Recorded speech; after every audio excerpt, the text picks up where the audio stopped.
মেয়েটি অষ্টম শ্রেণীতে পড়তো আর ছেলেটি দশম শ্রেণীতে পড়তো। তখনই তাদের রিলেশন হয়। 2 বছর যাবৎ সম্পর্ক খুব গভীর হয়ে ওঠে। এরপর মেয়েটি যখন দশম শ্রেণীতে উত্তীর্ণ হয় তখন মেয়েটির মা বাবা মেয়েটিকে বিয়ে দেওয়ার সিদ্ধান্ত নেয়। কথাটি মেয়েটি ছেলেটিকে বলল, এখন কি করবা করো, আমি তোমাকে ছাড়া বাঁচবো না। ছেলেটিও মেয়েটিকে সত্যিই ভালোবাসতো। ছেলেটি কি করবে? ছেলেটির একটি বড় ভাই আছে, সে এখনো বিয়ে করে নাই। এখন ছেলেটি বিয়ে করার প্রস্তাব দিবে কিভাবে? মা বাবাকে বলবে কিভাবে?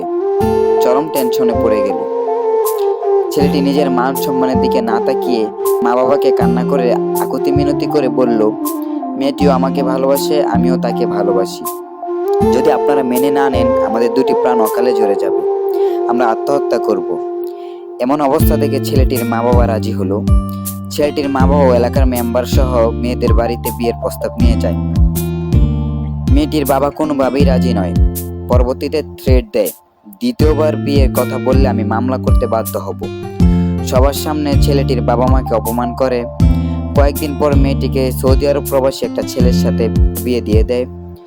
সুন্দরভাবে চলছে মেয়েটির সংসার।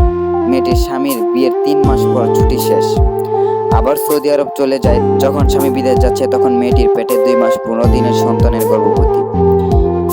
স্বামী সৌদি আরব যাওয়ার 15 দিন পর ওখানে স্বামী মারা যায় একটি সড়ক দুর্ঘটনায়।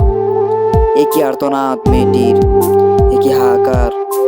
স্বামীর মৃত্যুর 45 দিন পর আগের সেই প্রিয়জনের সাথে দেখা হলো। মেয়েটি কাঁদতে কাঁদতে ছেলেটিকে কথাটি বলল। ছেলেটিও কাঁদতে লাগলো কথাগুলো শুনে। মেয়েটি ছেলেটিকে বলল, এখনো আমায় মেনে নিবে? আমি 5 মাসের গর্ভবতী। ছেলেটি কিছুক্ষণ চুপ করে উত্তর দিল, তুমি একটা সন্তান কেন, 10টা সন্তানের মা হলো আমি তোমাকে মেনে নিব। আমি তোমাকেই ভালোবাসি।